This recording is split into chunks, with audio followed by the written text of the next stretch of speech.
ये है wall flower और उसके प्लांट। इसको एक और नाम से भी जाना जाता है एरेसिमम चेरी, क्योंकि इसके फ्लावर का जो कलर होता है वो दो तरह का होता है। एक ये येलो कलर में होता है और दूसरा तो चेरी कलर में भी होता है। नवंबर और दिसंबर में इसके सीड्स लगाए जाते हैं। जनवरी में इसकी पनीरी रेडी होती है और गमले में या ज़मीन में शिफ्ट कर दी जाती है। बाहर का मौसम शुरू होते ही इसके ऊपर फूल आना शुरू हो जाते हैं और फूल इसके ऊपर गुच्छों की सूरत में आते हैं, जिस तरह से ये। इसके फूल तकरीबन एक हफ्ते तक इसी तरह खिले हुए रहते हैं और जो फूल मुरझा जाते हैं उसके बाद उसका सीड पॉट रेडी हो जाता है। जिस तरह से ये प्लांट है, इसके सारे ही फूल खिल गए और उसके बाद सीड पॉट रेडी हो गए। मैंने ये पनीरी जनवरी में शिफ्ट की थी और अब माशाल्लाह बाहर का मौसम शुरू होते ही इसके ऊपर बहुत सारे फूल आना शुरू हो गए हैं।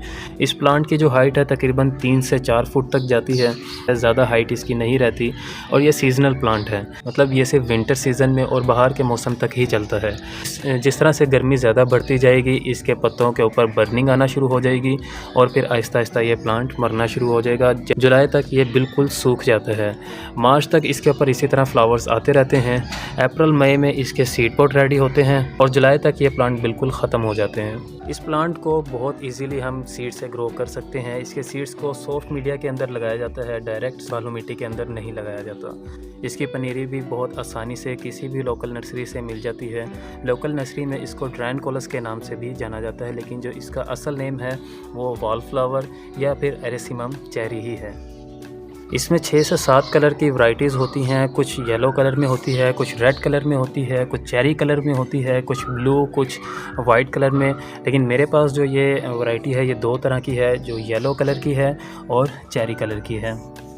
धूप वाले एरिया में इस प्लांट को लगाया जाता है, मतलब दिन की तकरीबन 7 से 8 घंटे की धूप इस प्लांट को चाहिए होती है। जितनी धूप इस प्लांट के ऊपर रहेगी उतने ही इसके फूल अच्छे तरीके से खिलेंगे और उनके सीड पॉट भी अच्छे से रेडी होंगे और इसकी हाइट भी बेहतर रहेगी। अगर आप इसको शेडी एरिया में लगाते हैं तो इसकी हाइट ज़्यादा अच्छी नहीं रहेगी, इसके फूलों का साइज़ भी छोटा हो जाएगा और इसके फूल से सीड पॉट भी कम रेडी होंगे। इसको किसी भी तरह की सॉइल में लगाया जा सकता है, बस वो वेल ड्रेन होनी चाहिए।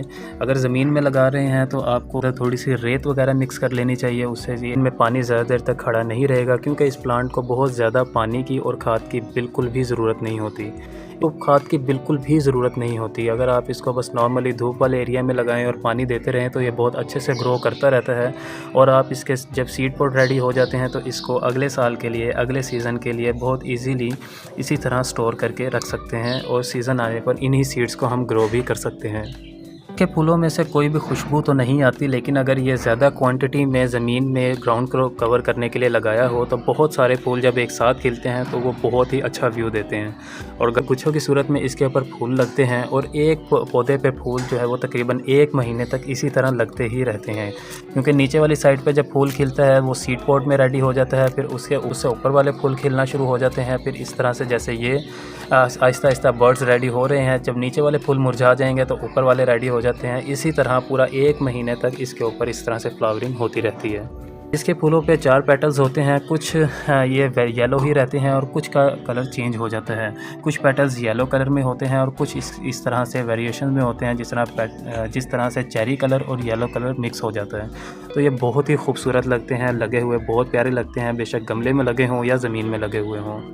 ये थी एक छोटी सी इन्फॉर्मेशन एरेसिमम चेरी के बारे में या वॉल फ्लावर के बारे में। उम्मीद है आपको अच्छी लगी होगी। अच्छी लगी है तो चैनल को सब्सक्राइब कीजिएगा, वीडियो को लाइक कीजिएगा, कमेंट ज़रूर कीजिएगा।